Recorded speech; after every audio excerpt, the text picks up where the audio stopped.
Hey everyone, it's Fitz with a daily delivery. Kansas State basketball is practicing this week, but only has one remaining regular season game. That will be Saturday against Iowa State in a makeup game from earlier in the season.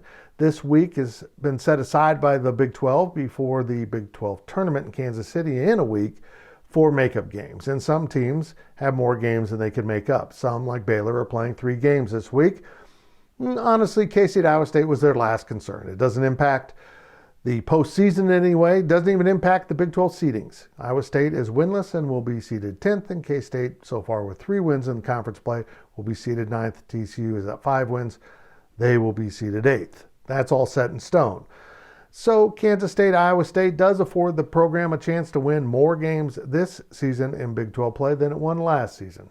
3 and maybe 4 this year. Well, it's a sign of progress, I guess. And with a young roster exceeding last year's win total with some veteran players is kind of a sign of hope. I don't know. All I know is all we have right now is hope. Hope for the future of the program. Hope that these young guys will grow up, mature, and become really good players really quickly. Because if Bruce Weber is being given one more season to get this thing rolling, then by God, he better go get some players and help this team out. Yep, K-State's back on the recruiting trail. Even though the 21 class is full, they have a spring commitment and a fall signing. They only had 2 open scholarships. They're both, in theory, filled. Mike McGurl could come back in a bonus scholarship because of the pandemic season, but they are out there offering players. 2 were offered over the weekend that are high school players. And I'm just going to say this, I'll be blunt. They might be good players, but this program doesn't need to get younger. It needs to get older, better, and have some scores. Bruce Weber complained after the loss to West Virginia on Saturday. He doesn't have players who can really handle the ball and pass it very well. And he certainly doesn't have scores.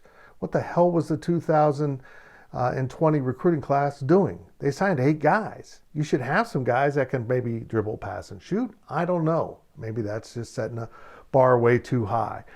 Well, go find some guys with some experience that can add to your locker room, add to your practices, add to your scoring column, and have some game savvy. Go find them in the transfer portal.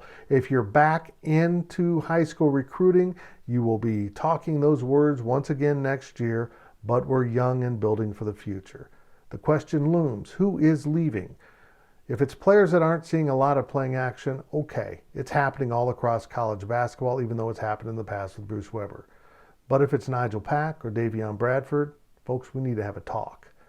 That's the future. And if you lose the future, what are we doing here? What's the purpose of this season?